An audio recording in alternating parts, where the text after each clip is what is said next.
আফ্রিকার সোনালি সাভানায় লম্বা ঘাসের আড়ালে যে প্রাণীটির শান্ত মায়াবী উপস্থিতি আমাদের চোখ জুড়িয়ে দেয় সে হলো ইম্পালা। তাদের হরিণীর মতো মায়াবী চোখ আর বাতাসে ভেসে থাকার মতো লাফ দেখলে মনে হয় প্রকৃতি যেন নিজের হাতে এঁকেছে এক চলমান কবিতা।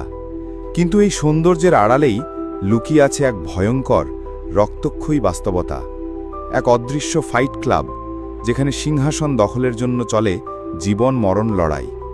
এদের বৈজ্ঞানিক নাম এইপিসেরস মেলাম্পাস। নামটি এদের দুটি বিশেষ বৈশিষ্ট্যকে তুলে ধরে। এইপিসেরস শব্দটি এসেছে দুটি গ্রিক শব্দ থেকে। এইপস অর্থ উঁচু এবং কেরস অর্থ শিং, অর্থাৎ উঁচু শিংওষা। আর মেলাম্পাস শব্দটি দুটি গ্রিক শব্দের সমন্বয়ে গঠিত। মেলাস অর্থ কালো এবং পৌস অর্থ পা। এটি এদের পায়ের গোড়ালির কাছে থাকা কালো চুলের গোছাকে নির্দেশ করে। তাহলে এই শান্ত সুন্দর প্রাণীরা কেন এমন ভয়ঙ্কর লড়াইয়ে লিপ্ত হয়?